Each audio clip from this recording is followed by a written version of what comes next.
Pernah nggak sih, kamu mau buka aplikasi M-Banking tapi jari kamu tuh kayak berhenti sebentar di atas layar. Tiba-tiba jantung berdebar, keringat dingin, padahal kamu cuma mau ngecek saldo. Nah, hari ini kita akan bedah perasaan yang sebenarnya dialami banyak banget orang ini. Kenapa lihat saldo rekening bisa bikin kita sepanik itu? Yuk, kita mulai dari sini. Karena bagi banyak dari kita, angka yang muncul di layar itu rasanya bukan sekedar informasi. Itu terasa kayak vonis. Kayak rapor hidup yang menentukan kita ini berhasil atau gagal. Pertama-tama kita bahas dulu momen yang sangat spesifik itu ya. Momen sepersekian detik pas jari kita ragu-ragu, tepat sebelum menekan tombol untuk melihat saldo. Coba deh, tanyain ini ke diri sendiri. Kenapa sih bisa ada reaksi fisik sekuat itu? Jantung deg-degan, napas jadi pendek, semua cuma buat ngeliat sederet angka digital. Apa sebenarnya yang terjadi di dalam diri kita? Jawabannya, ini tuh lebih dalam dari sekedar khawatir soal duitnya cukup atau enggak buat bayar tagihan. Kalau cuma soal itu, mungkin reaksi kita cuma ngitung-ngitung, bukan panik yang sampai ke fisik. Nah, ini dia akar masalahnya. Tanpa sadar, kita udah menghubungkan angka di rekening itu dengan nilai diri kita sebagai manusia. Angka itu jadi semacam cermin. Dan kita takut banget kalau cermin itu bakal bilang, kita ini nggak cukup baik, kita ini udah gagal. Oke, jadi pertanyaan selanjutnya, dari mana datangnya hubungan antara angka dan harga diri ini? Rasa cemas ini nggak muncul tiba-tiba loh. Seringkali ini adalah warisan yang kita bawa dari masa kecil.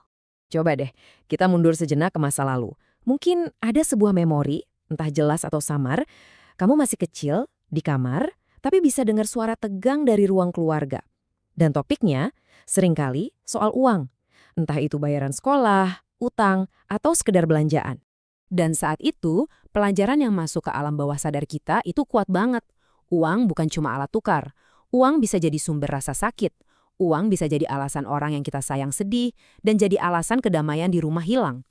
Terus, gimana caranya anak kecil yang ketakutan di balik pintu itu tiba-tiba muncul lagi di kehidupan kita yang sekarang udah dewasa? Gimana dia menghantui keuangan kita? Nah, disinilah poin paling pentingnya. Kamu mungkin bukan bodoh soal uang, sama sekali bukan.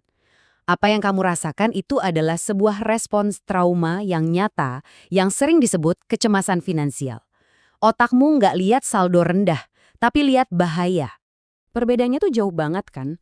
Kalau pakai kacamata rasional, saldo menipis ya artinya, oke, bulan ini kita hemat-hemat dulu.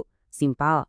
Tapi, kalau yang ngomong itu trauma masa lalu, saldo menipis artinya rasa aman hilang dan semua teriakan dan tangisan dari masa kecil itu kayak diputar ulang di kepala kita. Ini bukan soal budget, ini soal survival. Oke, ayo kita bedah lebih dalam lagi. Gimana sih proses psikologis ini sebenarnya bekerja di dalam otak kita? Anggap aja kayak ada sebuah program komputer yang berjalan di belakang layar. Ini pertanyaan besarnya. Angka kan harusnya cuma data, netral. Kok bisa sih angka di layar handphone itu memicu respon lawan atau lari yang sebegitu primitifnya di dalam diri kita? Ternyata otak kita tuh kayak menjalankan sebuah algoritma tanpa kita sadari.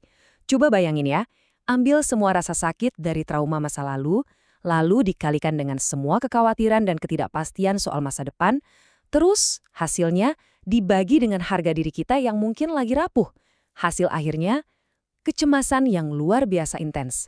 Mari kita pecah satu-satu ya. Trauma masa lalu itu fondasinya, luka lama yang belum sembuh.